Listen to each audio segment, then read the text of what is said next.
Assalamualaikum warahmatullahi wabarakatuh. Yang terhormat Bapak Ibu dosen penilai uji kinerja PPG dalam jabatan 2025. Perkenalkan, nama saya Safruddin S. mahasiswa PPG dalam jabatan tahun 2025 dari LPTK Universitas Islam Negeri Raden Intan Lampung dengan nomor induk mahasiswa 25111158868. PPG Guru Mata Pelajaran Sejarah Kebudayaan Islam.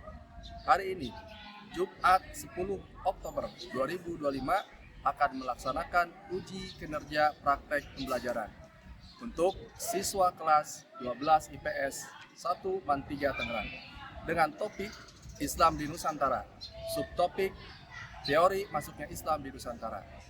Berikut videonya, selamat menyaksikan. Terima kasih. Wassalamualaikum warahmatullahi wabarakatuh. Selamat pagi semuanya.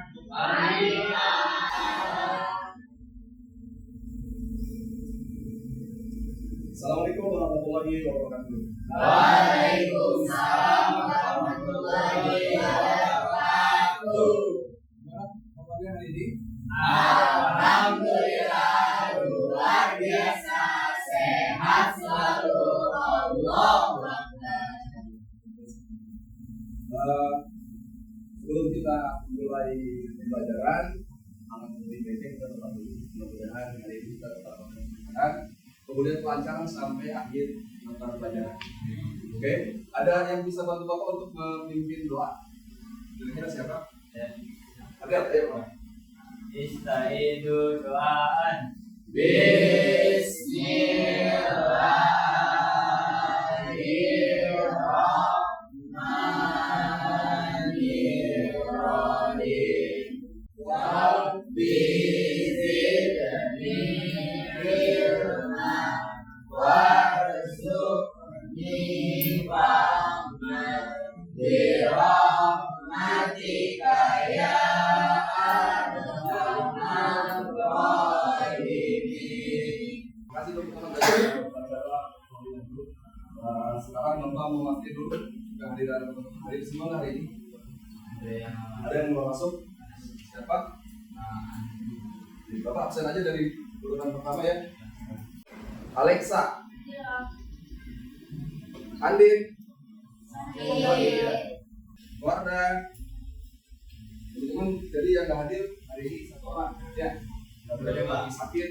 Kita doakan mudah-mudahan sehat. Amin. Sehat, mudah-mudahan sehat.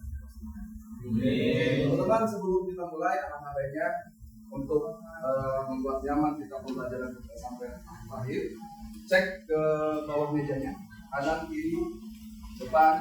Kalau masih ada sampah, ambil kita di sini. Ada? Bersih?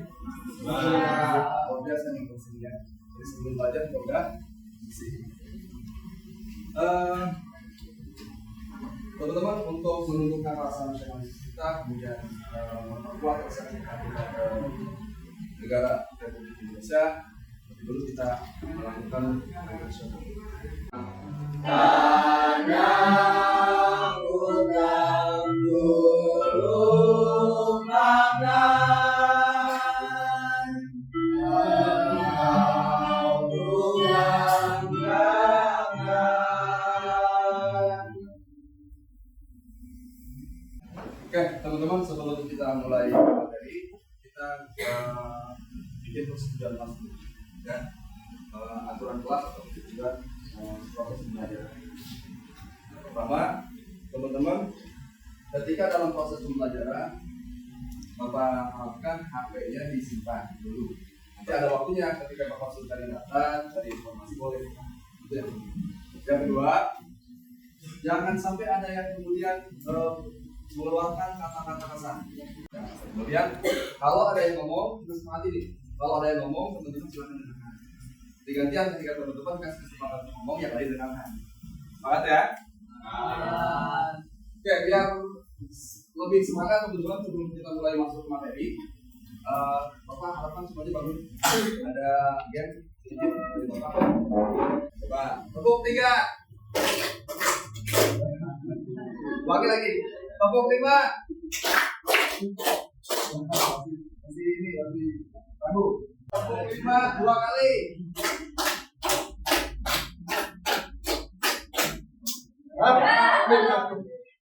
Itu teman-teman ya. Masih ingat materi yang kemarin apa? Menyampaikan materi apa? Ada yang tahu maksudnya apa? Islam Nusantara, sebelum Islam masuk Nusantara, agama apa dulu? Agama Hindu, ya kan? Tapi sebelum agama itu kan ada kepercayaan yang lebih lama tinggal di Nusantara. Betul. Apa tuh yang kalian?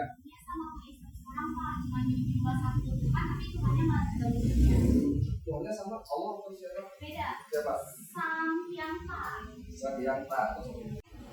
Islam di Timur Tengah, di Mekah, kenapa bisa sampai ke Indonesia? Hah? Lewat Quran, ada lagi? Dari dakwah, ada lagi? Pernah? Dan sama tadi ya. Coba kita lihat. Bapak ada sebuah foto, ini sebagai ilustrasi aja. Begitu jauhnya Islam dari tempat asal sampai ke Indonesia. Ya. Dari jauh jarak yang jauh ini, kemudian Islam di sini dibawa ke sini oleh siapa? Nah, di materi ini kita akan bahas. Ya. Bagaimana Islam sampai dari Timur Tengah, dari Mekah sampai ke Indonesia yang jaraknya jauh. Apakah langsung dari Mekah? Apakah ada negara-negara yang lain yang membawa ke Indonesia? Yang di Mekah, ada India dan sebagainya yang kemudian membawa ke Indonesia. Apakah langsung dari Arab? Jadi hari ini kita akan coba telusuri. Pertama, peserta didik dapat mengidentifikasi berbagai teori masuknya Islam di Indonesia atau Nusantara. Kalau dulu di Indonesia ya namanya. Bahkan sebelum Nusantara ini ada, namanya apa? Ya tahu? Nusa apa? Nusa kan? Baru. Oke. Bismillah bareng-bareng. Sampai.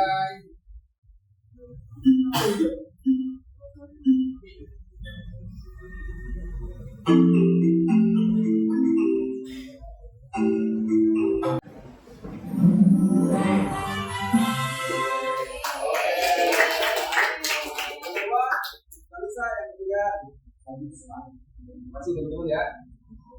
Assalamualaikum warahmatullahi wabarakatuh. Pada video kali ini kita akan belajar tentang teori kedatangan Islam ke Nusantara. Sebelum kita membahas teori-teori tersebut, dapat kita ketahui bahwa Indonesia termasuk dalam salah satu wilayah yang letaknya cukup strategis. Wilayah Indonesia banyak dilalui oleh para pedagang yang berasal dari Timur Tengah, India, Malaka, dan Cina. Sebagian besar para pedagang tersebut memeluk agama Islam. Pedagang Islam inilah yang berperan penting dalam proses masuknya agama dan kebudayaan Islam di Indonesia. Terima kasih atas perhatiannya. Wassalamualaikum warahmatullahi wabarakatuh.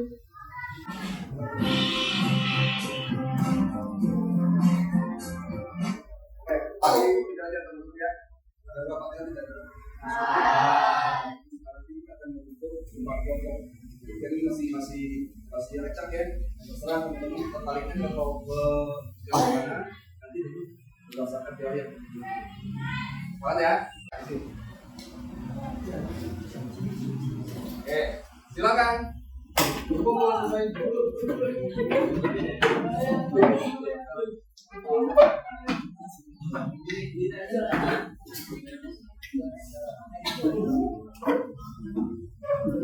Silakan.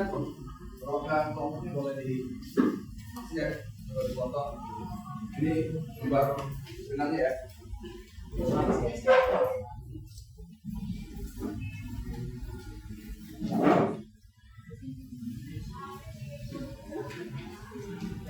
Cukup. Perhatikan di sini ada nama kelompok atau kelompok tulis, kelompok berjalan, dia apa? Sesuai dengan yang teman-teman sekarang pegang nih teorinya.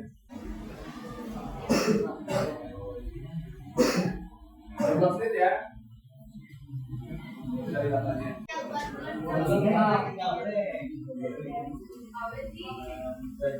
Nah, ada dua. Baik, kita waktunya sedikit ya teman-teman. Sini kelompok kami akan membawakan materi yaitu teori bahasa Arab.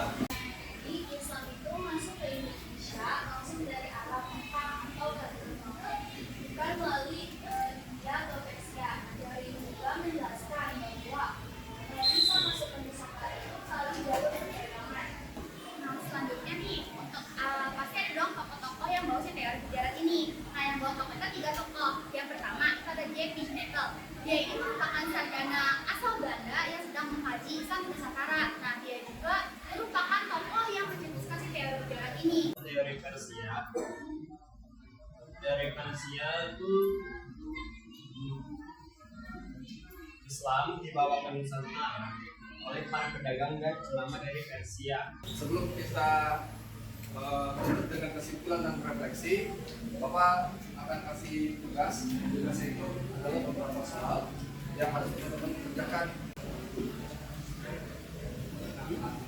Oke teman-teman, dari kesimpulannya, materi yang tadi teman-teman presentasikan, dicari data kemudian dipresentasikan, kesimpulannya adalah Islam masuk ke Nusantara dibawa oleh 4 atau 4 negara apa aja? Persia, Cina. Kapan masuknya ke Indonesia? Ada yang bilang abad ke-7, ada juga yang bilang abad ke-3. Secara teorinya, kalau teman-teman ada beberapa sumber, kemudian ada beberapa sumber dan fakta, maka yang harus diperhatikan yang pertama adalah bukti arkeologis. Nanti kita cek dari 4 teori, mana yang bukti arkeologisnya ada? Arab dari ada nggak? Islam dari Arab? Ada? Maka 45 bintik berikut di abad ke-11. Gujarat ada nggak? Ada. Persia ada? Nggak, mungkin nanti di tahapan berikutnya. Ya. Selanjutnya sumber bisa. Ini biasanya turun-temurun diwariskan lewat cerita dari generasi ke generasi. Ya. Kemudian, kenapa Islam bisa diterima di Indonesia? Pertama, damai. Nggak ada perang. Ya, walaupun nanti ada, cuman kemungkinan ada distorsi sejarah ya. Kemudian terbuka, tidak mengenal kasta, ini yang penting nih. Ya. Kemudian perayaan hari besar tidak membutuhkan biaya banyak atau biaya. Teman-teman kalau Idul Fitri butuh biaya besar kan? Bila itu mah pengen kita kan? Ya cukup dengan pakaian yang bersih, sholat id, mohon maaf ke tetangga dan sebagainya, selesai, gitu ya. Gitu. Kemudian yang terakhir adalah kesejahteraan sosial. Orang Islam mengenal dengan zakat. Kemudian dari konsep inilah orang pribumi yang pada waktu itu belum umat Islam, ada yang agama Hindu kemudian lebih memilih Islam. Itu ya, teman-teman. Nanti ada refleksi, silakan tulis refleksi teman-teman. Kira-kira apa hal yang menarik ketika kita belajar, teman-teman. Kalau emang tadi sebelumnya pas game, sebelumnya pas kita cari data, dan sebelumnya pas kita di random cari teori, silakan. Ya ada pertanyaan sebelumnya? Kalau nggak ada, kita akhiri pertemuan hari ini. Bapak ucapkan terima kasih teman-teman, apresiasi yang sebesar-besarnya buat teman-teman semuanya. Kita berdoa terlebih dahulu, berdoa dimulai.